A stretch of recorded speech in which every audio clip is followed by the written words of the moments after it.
kaburuji e demngal Pulaar e radio Jawol Sare. Musidɓe tedduɓe ten ko radio Jawol Sare on calminama to gonɗen no gonirɗon kala joni meftande men e kaburuji jamma hande jaten koye dendi Amatoure e kaburuji dowlaji dentuɗi e kaburuji international. Bandiraɓe sehilaɓe heɗotoɓe radio Jawol Sare jaam hiire mon gonɗen joni ko 10h ɗo e Cincinnati ko on waktu yoni toon to New York e toon to Miami toon to Chicago ɓe jarata oɗo sa joni ko 9h jamma toon to Los Angeles ɓe goni ko 7h kikiɗi toon to Dakar e Nouakchott ɓe goni ko 2h du matin Paris ɓe goni ko 4h du matin habruji moɗon e ɗemgal Pulaar.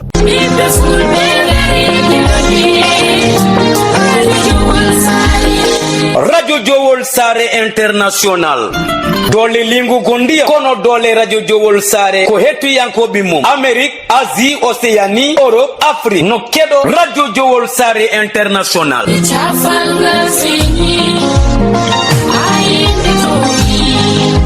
Wonandi jogiɓe publicité jokkodir eya radio Jawol International caggal indicatif Mauritanie waɗa 46 53 84 09 walla mbaɗa 44 18 77 18 walla mbaɗa indicatif dowlaji dendude Amérique plus 1 513 668 03 94 bandiraɓe musidɓe tedduɓe heeɗi min Abou Diobo El Hadji Ngori momi hetto radio Jawol International.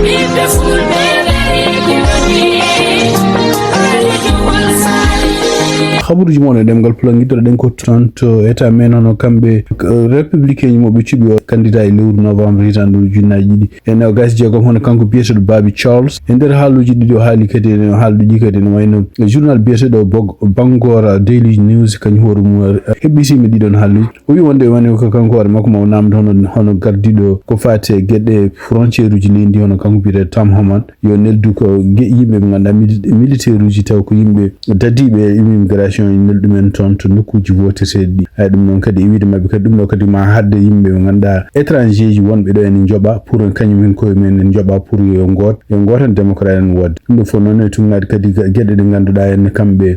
républicain démocrate en foof siko wayno surtout henne yimɓe modéré koɓe kaali mbi ɗum ɗo fof ko haaluji ɗi ganduɗa hay goto mabɓe kamɓe ni kanko Donald Trump ni kanko Babi Charles hay goto mabɓe rokkani preuve aji wonde ko won immigré ji won yimɓe ɓe ngala kayitaji wonɓe e leydi gooti e koɓe tiftin tan wayno ko ha hande ko Donald Trump haalata ko fate 1,965 ujunere neɗɗo taw ko immigré binditiɗo e leydi ɓen ko yimɓe winditiɓe tan toon to ɗum noon ko toon to département ko pewno ko fate permis kono hay goto men meeɗani wodde hay preuve goto ɓe ngala ɓen gooti ko wawi wonde fof en woni ko kanko gardiɗo campagne makko kanko e nder konngudi wali kanko biyeteɗo Dale Craft e nder konngudi o wi wonde ko Babi hay sindo ɗiɗon preuve aji o jaɓani haalde hen o wi wonde ko Babi mo wonani campagne muɗum o wi wonde ene wayno ko ma waɗi he feere fof beele ne haɗa yimɓe immigré ji vodde ɗo e toon to Maine e kadi waɗa feere beele ene walla élection ngaji baɗoji toon to Maine ɗi yimɓe wonɓe toon to jeeyaɓe toon to Maine wotoɓe ko kañumen koyemen desitta holmoɓe cuuɓi ko wawi wonde fof ene wayno oɗo sa joni hono kanko Babi Charles ko kanko woni gañiɗo républicain ji candidat ji goɗɗi yimɓe jeeɗiɗo woɗɓe taw kañum fof candidat ji enen jinno wonde toon gouverneur kono woni ko kanko gañi donc surtout noon tan ene woni ko kanko kadi jogoto foɗodirde toon ko démocrate debbo goto biyeteɗo Hannah Pingree ko wawi wonde fof Maine ko état gandaɗo kañum horum toujours ko démocrate en gañoto toon nde toon to États-Unis toon to Boston no juge goto fédéral biyeteɗo Indira Talwani ɗum noon kadi ko bannoɗo ñawore muɗum jonti ɗiɗi ko addi hande wiide wonde ko kanko Donald Trump yamirore makko pour ko fate en voteji neldeteɗe poste ɗum noon ko yimɓe ɓe mbawa yaade nokkuji voteteɗi ene wayni ko kanko Donald Trump yamiri gouvernement makko yamiri ɗum ɗon yo usti ene wayni ko dartinino ɗum kanko oɗon juge kono ene wayni ko hande kadi ko ardi kadi kanko oɗo juge biyeteɗo Indira Talwani ko ardi kadi oɗo ñalawma alarba o wi wonde ene wayno oɗo sa joni o yamiri wonde ko ndeɗon yamirore kanko Donald Trump nde jogui nde pour ko fate en ustude walla poste kañum hoɗum yo famɗin yimɓe ɓe ganduɗa neldeteɓe ko fate no votirta ni tumnade kadi ko anda ene wayni ko kanko oɗo juge hay sinno o yamiri ɗum enen ɗamina wonde ko kamɓe Cour suprême saabu ñaworde mabɓe nde ɓe mbanno balɗe ɓenno nde ñaworde nde wona pour wiide wonde ko yamirore Donald Trump pour ko fate hadde woteji neldeteɗe poste uji neldede ɓe ñawani wonde ɗum ɗon est ce que ko hunde yaɓɓude lawol walla ko hunde rewde lawol kono ko be ñaawi tan be bi wonde ko ene wayni ko kala porto plainte ko fate den no yamiror ene wayni yaawi tawde kanko down champ ko be wadi yamiror tan kono ala yamiror ne d'abord to wada execute ko wonde ko ndamina kambe cour supreme be continue kadi miijaade hen so tawi nde do yamiram wadama execute dum non fitti wonde ko so woteji ngari woteji di kadi ene wayni ko kambe service post tawde ko be ngoni ko jimandi garde leydi États-Unis be dartini walla be gussi en woteji podde rewde mabbe ton to post pour yaha yimbe be ganda mbawa arde nokkuji worteji hande ton to États-Unis tunnade kadi e chiffre ji gumiɗi ton to immigration service en wayno be bi ko tugi kanko Mark Wayne mulen de o ƴefti nde o fuɗɗi ardade homeland sécurité nde ɗum noon nde o lomti hono kanko période Christine Noem nde eɓe teskiti tan e nder lewru juillet tan kamɓe immigration ɓe nangi kadi abboye 50 ujunere neɗɗo ɗum noon tunnade kaɓe mbaɗi e nder chiffre ji mabɓe mbi ɓe nangi tan e lewru juillet 49 ujunere temedde joyi 7.7 neɗɗo ɓeɗo yimɓe fof ene wayni ko wi e tunnade hande koɓe kaali ko yimɓe nangaɓe soit ton to aéroport uji walla nangaɓe ton to bureau ji immigration walla nangaɓe nokkuji goɗɗi taw ko nokkuji liggeyaji ko wonde fof ene wayni koɓe wiide mabɓe kadi goto e yimɓe ardiɓe immigration o wi wonde ko sibabunde kanko Marco en Milan ɗum non gardiɗo homeland sécurité o wi wonde ene wayni ko façon noɓe jarata yi e nokkuji ɗeɓe nangata yimɓe ni ene wayni ko kanko Mark Wayne gil nde o ardi département homeland sécurité o wi koɓe mbawi wayloɓe ɗum non ene wayni ko e gandetaki no fewi ɓe gaari e nokkuji sabu ene wayni ɗum ɗo fof ko hunde nde wallani donc ɓe ciftini hen tan hono kanko Christine Noem nde o ardi homeland sécurité nde kanko hoore makko mo yadano e yimɓe dadiɓe immigration e nokkuji ɗi ganduɗa en ɗoɓe nanganno surtout toon to Minneapolis ɗum noon ko ɗum waɗi sibabunde résistance baɗannoɗo toon ene waɗi yimɓe ɗiɗo américain ji ɓe kamɓe immigration ɓe mbari ɗumen toon ko wawi wonde fof en wayno oɗo saha joni kanko Mark Wayne Mulen e nder konngudi o haali wi wonde ko ene wayni ko sibabunde ɓe change tactique no mbaɗata ni ene wayni ko kanko kamɓe immigration ɓe mbawi wadde ɗoftade gueɗe ɗe ganduɗa kanko Donald Trump mandat makko yiɗi pour no nangirta yimɓe ngala kayitaji wonɗo e leydi ko wawi wonde fof ene wayni ko mois de juillet lewru juillet ndu ɗum ko hunde nde ganduɗa en ɓe keɓani hebde chiffre baɗo noon mawnude hawna kadi ko yimɓe ɓe ganduɗa jeeyaɓe toon Tahiti ken abbo e temedere ujunere neɗɗo ɓe ganduɗa wiya ɓe avantage mum joguino pour sornade ɗo leydi he wiya donc kasi ɗum ɗo fof ne jeeya ko ɓeydi ɓeɗo yimɓe hewde ɗum noon ko hunde oɗo sa joni hono kamɓe eɓen continue hande nangude won haytinaɓe kono ala taw moɓe puɗɗi nawtude toon to Hayti taw ko ɓeɗo haytinaɓe wonnoɓe ɗo e leydi ko wawi wonde fof ɗiɗo chiffre ji reportaɗi kadi woni koye département mabɓe ko mbiyata Dara ɗum noon ko chiffre ji mabɓe kamɓe immigration ɓe ko mbaɗe e site mabɓe ha hande toon to Texas tugnade kadi ko yalti hono juge goto fédéral gonɗo toon kanko biyeteɗo Fernando Rodriguez ene wayno waɗi ñawore makko ñawore nde kadi yalti ko hande e ndeɗo ñawore kadi o windi kene wona 13 ɗerewol e ɗiɗon kadi e ko kanko ko ñaawi o wi wonde ko ene wayno o salima ɗaɓɓande nde kamɓe Minnesota ɓe banno pour wiide hadde hono oɗo biyeteɗo Christian Castro noon ko neɗɗo goto jeeyaɗo liggotoɗo e immigration de koye dadiɓe immigration pillinoɗo toon neɗɗo goto jeeyaɗo toon to Venezuela o filli ɗum toon to Minnesota donc ene wayni ko caggal mum ko nangunoɗo ɗo dumuno fof toon to Texas ene wayni ko kamɓe Minnesota kadi ko bannoɓe ɗaɓɓande pour yo artire toon to Minnesota kono ene wayni ko gouverneur mo Texas on kanko Greg Abbott o salaki o jaɓani kono o wi wonde ene wayni ko gardiɗo justice toon to Texas kañum hoore mum yo ankide holko woni sababu kamɓe Minnesota eɓe jiiɗi oɗo adde toon est ce que ɗum ɗon ko hunde rewde lawol kadi ko ɗoftinde constitution ko ɗum waɗi donc oɗo juge o wi wonde ko ene wayni ko sibabunde ɓeɗo sognoɓe mo toon ene wayni ko kawni cognoɗo mo kanko oɗo biyeteɗo Christian Castro tawde ɓe mbiya ɓe dokkamo liberté provisoire ɓe jaltinamo ene wayni ko o yiyani fof holko woni sababu o yaltata ɗum noon kadi ene wayni ko kanko oɗo ñaawo kadi wi wonde ko ene wayni ko o yiyani fof holko woni sababu oɗo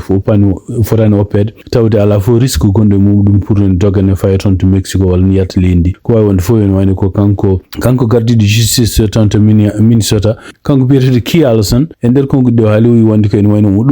ɗofti ha andi ñawore oɗo juge fédéral waɗi o wonani hen hayso wonani hen d' accord ko wawi wonde fof ene wayni ko kamɓe Texas e kamɓe Minnesota oɗo sa joni ɓeɗo poɗodiri pour wonde oɗo nangaɗo sibabu nde waɗi neɗɗo yo artire toon to Minnesota siftinde on tan oɗo ko Christian Castro o nangano ko nyande nogas jene liwrume tonto Texas jagal kadi nde nyaawore nde ankitaji jaltini tonto Minnesota wonde ko kanko wari odo e kadi kala ko halno o takkuno odo mo felluno o wiide wonde ko kanyum wino yande makko tawa ko fenade ko way wonde fof o nangano ton ko tonto kawni goto biyetedo Cameron kawni ko ton sokno gilenden kono wayni ko tugnade avocat ji makko nyaagi bi wala sako wuppiti okre liberté provisoire tawde ndew nyaawete walla somo wade o muyite Texas mo nayi tonto Minnesota a date mudum jefta raw xabru jimen États-Unis cekito donc tonto Maison Blanche on kambe gouvernement Donald Trump surtout ngardindi tonto Maison Blanche be mbawani taw danji hol lomto don kanko Caroline Levitt jogino kongol de communication tonto Maison Blanche tugnade hande xabru gumiri tonto Maison Blanche hono kanko mawdo personnel tonto Maison Blanche bete Suzy Wiles woni hande koy jewde dogol yimbe be jogi be ganda en mbawi wonde kany horum lomtade kanko Caroline Levitt pour wonde press secretary ko wonde fo en wani ko kanko Caroline Levitt tugnade hande ko anda en wani ko lewru ko fendudo lewru o pot on natata wonde press secretary ko ngudi di jefti kanko war makko wi wonde ko ma wonata wonde press secretary ma wonanta wonde topiti ko fati communication tonto Maison Blanche kono en wani ko o jeetete kadi ko maga non ko plateforme mo kanko Donald Trump mo jeyi pour ko fati campagne uji makko politique dum non kadi e wiide makko kanko Caroline Levitt wo mo ton liggéeyaji politique di ganduda en andano e kadi kambe Maison Blanche be kalani dum ha hande ko wonde fof odo sa joni yimbe hewbe limte holno lomtobe mo ene jaya no odo gondo ton CNN ko conservateur Peter Jennings kono ne wayno kadi yimbe wadbe kadi wonnobe ton to Maison Blanche rewnobe makko kanko Caroline Levitt hawnay ko goto men ma jef donc anda ka taw hol sa jon hol jogor jeftede pour lomtade kanko Caroline Levitt gonnodo gardino de communication en ton to Maison Blanche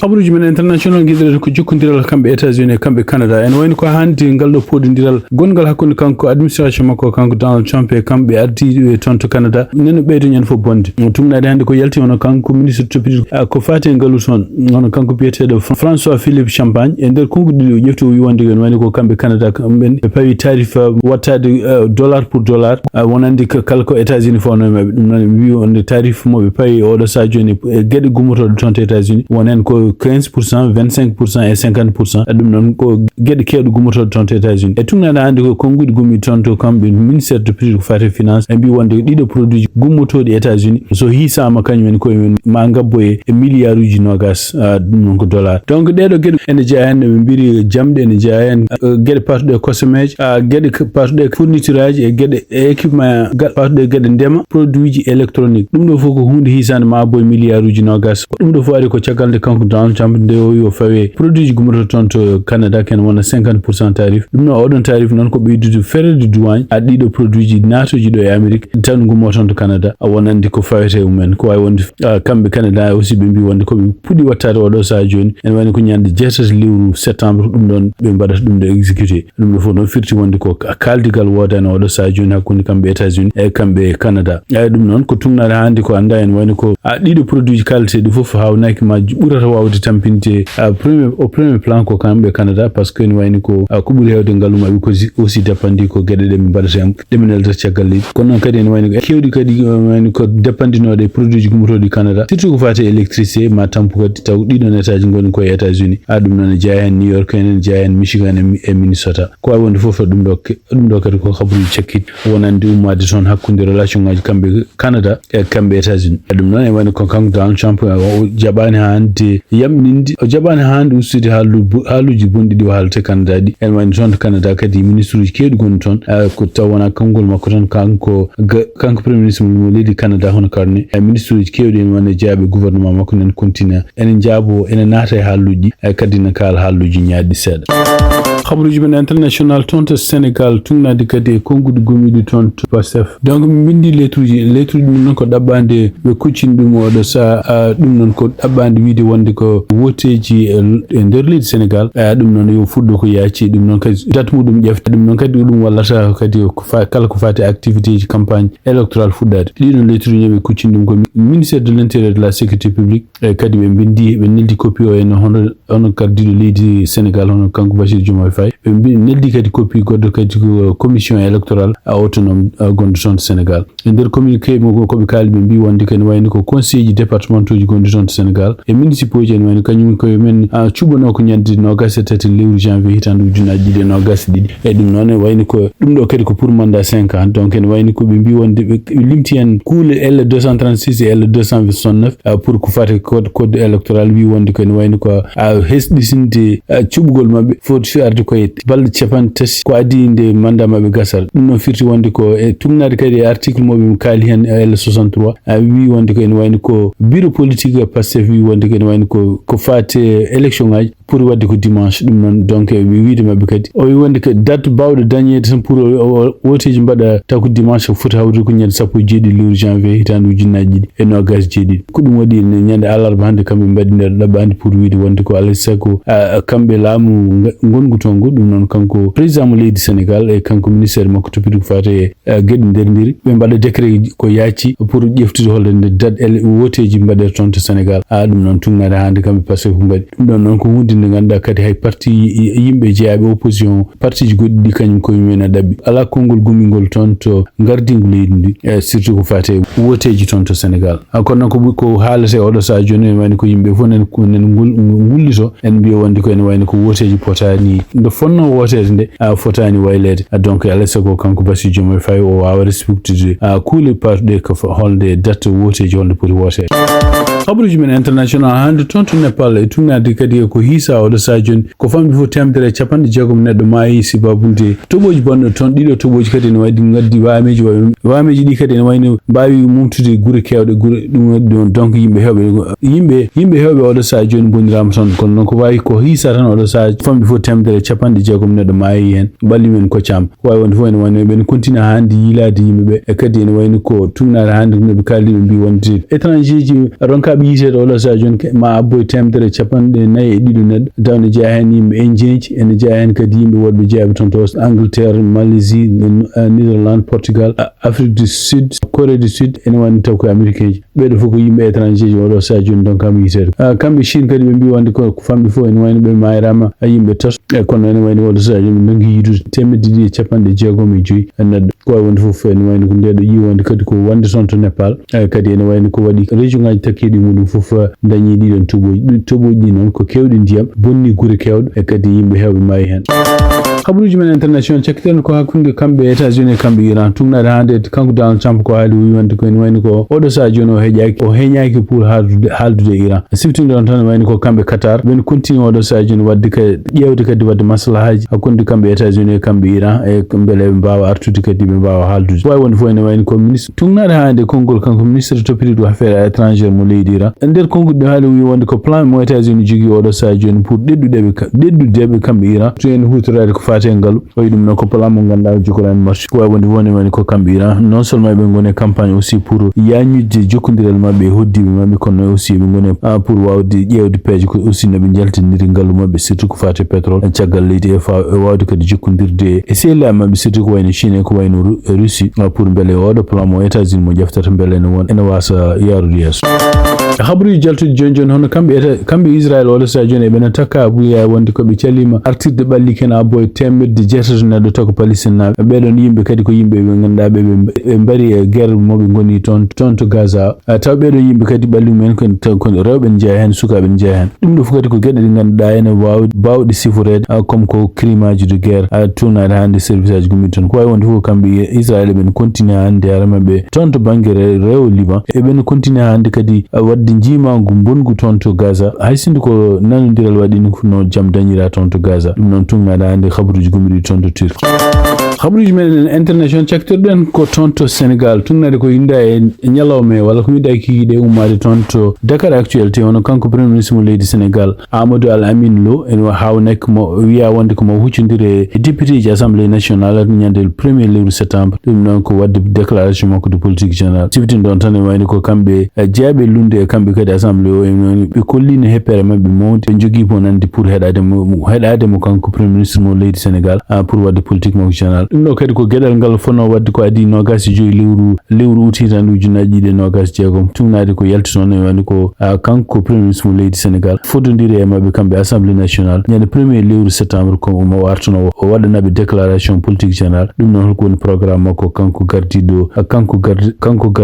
gardido laamu ton to leydi Sénégal hono Ahmadou Lamine Lo siwtin don tan ko kanko lumti Ousmane Sonko caggal ko Ousmane Sonko sekako bandirabe sehilabe hedotobe radio Jowol Sare mayen jokkondir joni équipe meɗen toppitiri ko fati coftal balɗe ɗum noon bisimilla moɗon Tijane Niang e wondib muɗum musidɓe tedduɓe tiyankoɓe haalirde radio Jowol Sare kabaruji men coftal balɗe gadorɗen kabaruji men coftal balɗe koye nder leydi Mauritanie hella men tourmaji Fouta hitande ujunnaji ɗe nogas e jeegom jaten ko to wuro Seno Busoɓe tourma law ñalawma hande fetti to stade Kofi Yongan to wuro Seno Busoɓe kippu Seno Busoɓe kañum heewindirno kippu Haare Mbar pottal ngal wawi gasir ko dekki 0-0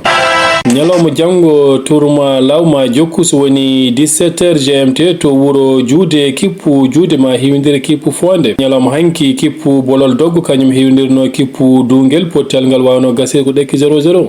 tourma district de Bogue hitande ujunnaji ɗe nogas e jeegom pottal ñalawma hande FC Thialgu kañum heeɓi polgue yesso kippu Espoir mo deme taw ko loggol gotol e ndiga ñalawma janggo ne waɗi pottitte tati ɗe fof pertade ko 17h GMT ñoolima jabbo kippu Thienel Bogue dow ma hiwdiri kippu Mbon Jeeri Saye ma hiwdiri kippu Hudallahi tourma Jowol hitande ujunnaji ɗe nogas e jeegom nde woni 16h30 GMT to wuro Jowol kippu ASC Garas kañum jabbino loode jama pottel ngal wawi gase ko dekki 0-0 kiide hanki kippu Saldu Fouta kañum hebno polgue yesso kippu FC Gorita ko loggi ɗiɗi ndiga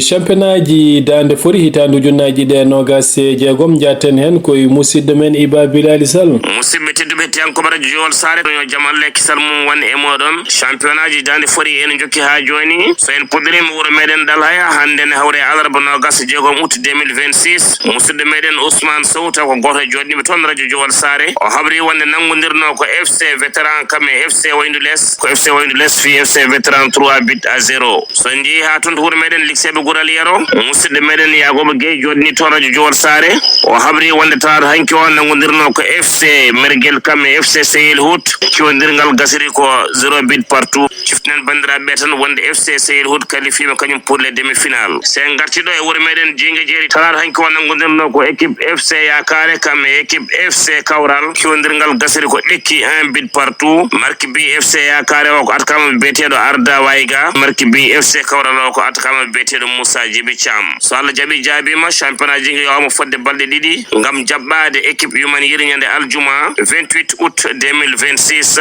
dans le cadre de Rim Dande Mayo wonno ko Iba Bilal Sall sowtoɗo foɗo e Jingue Jeeri Tumbere radio Jowol Sare Rim Dande Mayo hitande ujunnaji ɗe nogas e jeegom pottal kihiɗe hande to wuro Koundel Rew kippu Koundel Rew kañum heewdirno kippu Tokomaji ko kippu Tokomaji wawi yaade nder terre Koundel Rew fi ɗum loggol gotel ndigga kettoɗen Salif Samba. C'était notre deuxième journée contre Tokomaji donc 1-0 pour Tokomaji et Koundel 0. Rim Dande Mayo ma fettu ñalawma janggo so woni 16h30 GMT to stade Baba Djibi to wuro Taccian kippu Taccian ma heewdiri kippu Siwi kettoɗen musidɗo men Foutanke Diaw artan en e pottitte tijjade ñalawma janggo tourma AJDM hitande ujunnaji ɗe nogas jeegom ko noon seydi Niang no mbiɗa ni tourma AJDM jubinte to falde mbañ ma ɓamtu ñalawma janggo caggal nde ɓe jooɗi balɗe ɗiɗi foftere ñalawma janggo ko pottitte ɗiɗi woodi pottal gaddinal ngal ko hakkude wuuro Dawlel e wuuro Ferel ngal pottal fettete koto terrain mo wuuro Balingoya pottal ɗimmal ñalawma janggo ko hakkude wuuro Boubou Aoudi e Bourgouduna ɗum fettete koto stade mo Bouchama jencude championnat mo leydi Espagne pottal ñalawma hande Real Madrid kañum heeɓi polgue yesso kippu Real Sociedad taw ko logginayi loggol gotol ñalawma janggo so woni 18h30 GMT Celta Vigo ma heewdir kippu Osasuna 19h GMT kippu FC Barcelone ma heewdir Athletic Club Bilbao so woni 19h GMT tirage au sort Ligue des Champions hitande ujunnaji ɗe nogas e jeegom hitande ujunnaji ɗe nogas e jeeɗiɗi ma waɗe ñalawma janggo so woni 16h GMT Aboubacar Koita ko joueur équipe nationale mo leydi Mauritanie kiiɗe hannde hono kippu maɓɓe ay ka ten qualifima Ligue des Champions hitandu ujunnaji ɗe nogas jeegom caggal pottal maɓɓe e barrage retour hannde kamɓe mbawi hebde polgu taw ko logginayi e ndiga ngol ɗo wonata lawol gorawnigol hono joueur équipe nationale mo leydi Mauritanie en fait Ligue des Champions. musidɓe tedduɓe ten ko ɓeɗa josa ko ɗo tongi meftane men e jamma hannde o en ñaguima joom jaam mo jaam woni jungo mum nde waɗante en jaam.